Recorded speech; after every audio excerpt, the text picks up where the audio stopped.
Mymensingh Chhayabani cinema হলের অবস্থা দেখো। এটা রাত ৯টার শো, টিকিট পাচ্ছে না মানুষ। রাত ৯টার শোয়ে হাউসফুল, টিকিট নেই।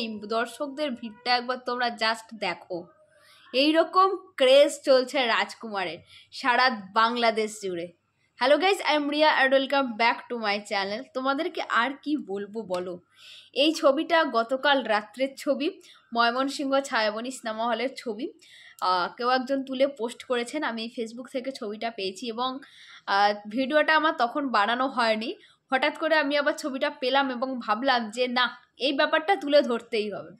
এটা হচ্ছে কিং খান সাকিব খানের ক্রেজ, এটা হচ্ছে রাজকুমারের ক্রেজ, এটা হচ্ছে হিমেল আশরাফজির ক্যালমা। আর কি বলবো, কিছু বলার ভাষা নেই। এই রকম চলছে। শুধু এটা ছায়াবনী সিনেমা হল বলে কিন্তু নয়, প্রত্যেকটা সিনেমা মানে ম্যাক্সিমাম সিনেমা হলে কিন্তু এই অবস্থা। দর্শক টিকিট পাচ্ছে না, সেই কারণে শো বাড়িয়ে দেওয়া হলো। একটু আগেই ভিডিও করেছি, মানুষ শো বাড়িয়ে দেওয়া হচ্ছে, টিকিট পাচ্ছে না, মানুষ হতাশ হয়ে ফিরে যাচ্ছে। এবং রাত ৯টার শোয়ে যদি এই অবস্থা হয়, তাহলে সারাদিন যে শোগুলো রয়েছে সেগুলোর কি অবস্থা ভাবো। পুরো হাউসফুল যাচ্ছে। সাধে কি ব্লকবাস্টার হবে এই সিনেমাটা? তার কারণ আছে বস, এটা সুপারস্টার সাকিব খানের সিনেমা। সবে তো রাজকুমার এলো, এখনো তো বাকি দরদ বাকি, তুফান বাকি। কি হবে? তুফান যখন আসবে সত্যি তুফান বয়ে যাবে। এখনই হচ্ছে ঝড় বয়ে যাচ্ছে, তুফান এলে সিরিয়াসলি তুফান বয়ে যাবে। এখনো দরদ বাকি, তুফান বাকি। কি কি করছো ভাই, তুমি কি করছো বলো। মানে বিশাল ব্যাপার কিন্তু চলছে এখন বাংলাদেশ জুড়ে। কিন্তু ঈদ থেকে কিন্তু একটা উৎসব চলছে, ঈদের মরশুম কিন্তু কাটেনি। যতদিন রাজকুমার হলে হলে চলবে ততদিন কিন্তু ঈদ চলবে মানুষের মধ্যে কিন্তু ততদিন উৎসব চলবে।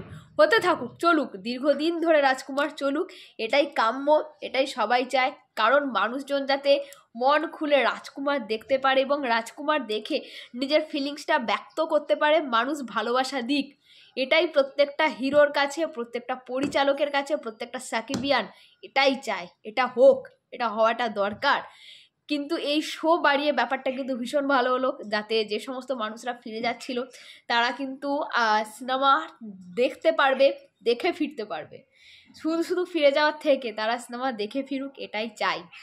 যাই হোক, তোমাদের কি বক্তব্য? তোমরা কি সিনেমা দেখলে, রাজকুমার কি দেখে নিয়েছো নাকি এখনো দেখোনি?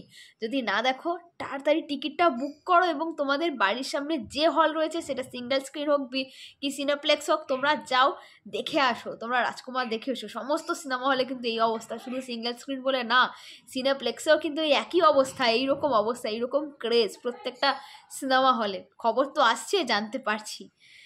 যাই হোক, ভিডিওটা এখানেই শেষ করছি। সবাই ভালো থেকো, সুস্থ থাকো এবং রাজকুমার দেখো। টাটা।